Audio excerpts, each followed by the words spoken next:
Hey, what's going on, everyone? My name is Matt Jarbo. This is Stranger Days, and we are living definitely in stranger days when a month ago, a story came out of the UK that did not make wildfire through parts of the internet like I thought it would.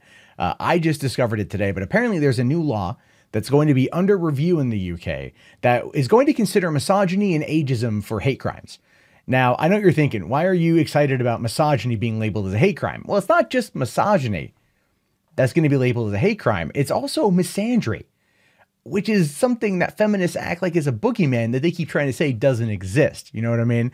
You're all like, well, yeah, if you say that misogyny is real, misandry is clearly real. Misandry doesn't exist. Well, it's that old argument of like, power for thee, but not for, or not for, not for me, or power for me, but not for thee. There we go. Anyway, so it says here, review of UK hate crime to consider misogyny and ageism. Misandry and prejudice against goths could also be added to the legislation. Now, when I read that last part, I had to take a bit of a double take on that one. You have to love it like, oh, it's consider misogyny and ageism, fine. And then it's misandry and goths are on the byline. Misandry, I understand. I wasn't aware that goths are now considered, or maybe possibly going to be considered, a protected class in the UK. I didn't know that was a thing. I am somewhat surprised, but let's go on. Goths, men, women, and elderly people could receive protection under hate crime laws after officials announced a wide-ranging review of current legislation. The Law Commission, the independent body that recommends legal reforms, will look at whether there are any gaps in hate crime legislation as part of a package of measures announced by the Home Office. Both misogyny, prejudice against women, and misandry, prejudice against men, will be considered by the review, as will attitudes towards alternative lifestyles such as goth subculture and age. It's interesting to me that the goth subculture is still a thing, right? Like, I thought goths essentially kind of became scene kids back in the mid 2000s, right? And then that kind of transitioned into, I don't know what they are now. I'm no longer a teenager at all, so I have no idea what's popular with the young children these days. But the fact that they're considering misandry as a hate crime to me speaks volumes about where legislative entities are going in regards to equality, right? Now, what we always have is we always have feminists and we have social justice warriors coming out and screeching from the hilltops, gotta outlaw misogyny. Misogyny is everywhere. And you know what? Hey, listen, I'm not going to try to say that it isn't. There's a lot of misogyny out there. A lot of people out there, a lot of men hate women. Also, a lot of women hate women, right? And a lot of women hate men. But that last one doesn't get talked about very often. That last one doesn't get anywhere near the amount of airtime. Never mind the fact that here in the United States and even parts of the UK, at least from what I've seen, there is a rampant epidemic. And I'm using the word epidemic to describe female teachers engaging in sexual relationships with male students. I see more of those these days than I see the other. But no one talks about it being a problem of women being in positions of power and using it to abuse and assault young men.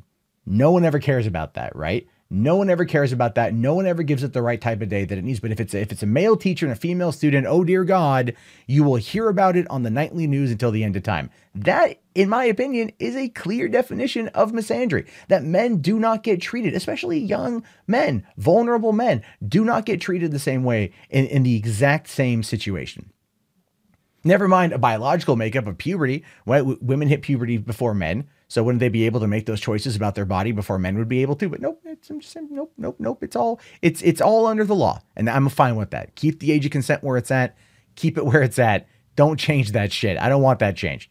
But I do want misandry to be looked at as being a hate crime. We're seeing it more and more and more. We're seeing it on social media. It goes completely unchallenged. We're seeing it. We're seeing it here in America quite often. You know, a couple of years ago, there was, I think it was in 2012, there was the Violence Against Women's Act, or maybe it was 2013, that was signed in. And it was at no point in time did it put any provisions in there to protect men and young boys. Right. But as, oh, no, we got to make sure that that women are taken care of. Got to make sure that women are taken care of. But no, men and young boys, they're nowhere to be found. Nowhere to be found. One of the reasons why anti-feminism is such a big thing on YouTube and a big thing in the internet as a whole is because of that type of dismissal.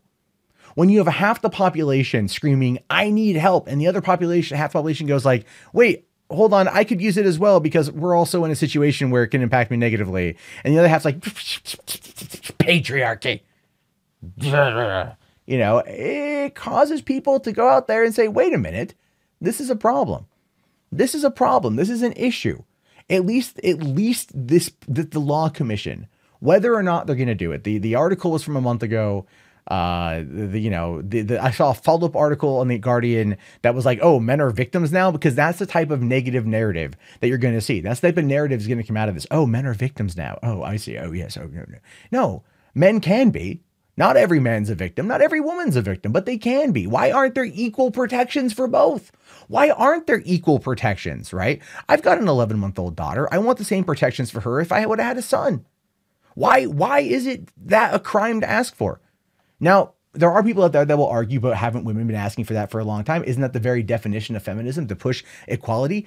No, because it's not equality for both sexes. Remember, there's two definitions of feminism. One is about equality for both men and women. That's the number one definition in the Webster's Dictionary. The second definition is that it's for the pushing or the advancement of women's issues. That's the one that always gets used, not the first one. But when you say, why don't you focus on the first one, it always gets met with pushback. There's always that pushback against the patriarchy. Come on. You cannot ask for equality. You cannot demand equality and then demand it be a one-way street. Equality is a two-way street. It's a two-way street. It goes both ways. You have to give it to receive it. That's how it works, but not how we see certain things. And this law at least is doing something to make sure to carve out a second lane that could help young men and young boys. And that's a good thing. We shouldn't be leaving one group out to rot because in the past, people were dicks. We've moved past that.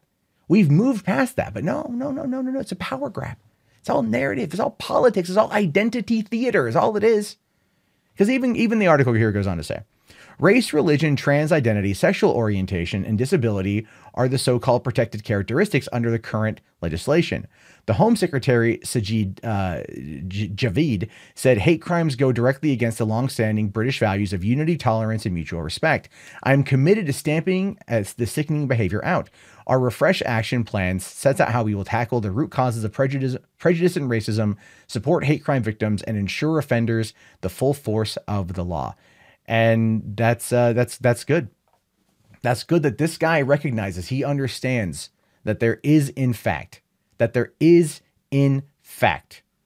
a problem, that there is in fact an issue, and that it does go both ways. And he seems committed to try to making sure that both genders are in fact protected on that front. And that is a very good thing. I actually commend this guy. It's one of the only good things I've said about the UK in a while, but that's a good thing. And I would love to see that here, but here's the problem. If this gets through, if this starts making its way in, it gets signed into law, you can expect a litany of articles from angry, rabid, blue-haired feminists. They're going to come out calling it just another sign of the patriarchy. That's all they're going to do. And it's still not going to help young men and young boys who are put in vulnerable situations by women of power who decide that they want to use it, their position of power and privilege to assault and hurt others. But if the shoe was on the other foot and the roles were reversed, you'd be screaming to high fucking heaven over it. Where's the equality? That's all I want to know. You want it, you preach for it, you get it in many cases, and then it goes away when the other side comes in knocking like, hey, we could use some help too. Yeah. 50% of the population needs help just as much as the other 50%. So spare me your ideological narrative horseshit and actually preach or practice what you fucking preach. But I don't think many of you will. I just don't think many of you will. But I leave it to you to give me your thoughts and opinions on this one. Is this a good sign that the UK might actually be uncucking itself a little bit? Let me know in the comments. If you made it this far, for shits and grins, type Misandry into the chat so I know. Just so I know. Gets you riled up to type it out too. Stamp out Misandry by pounding it into your keyboard into the comment section. And be sure to thumbs up the video, please. Subscribe to the channel. Check back often for more content from me. My name is, of course, Matt Jarbo. This has been Stranger Days. Have yourself a great one, and peace out.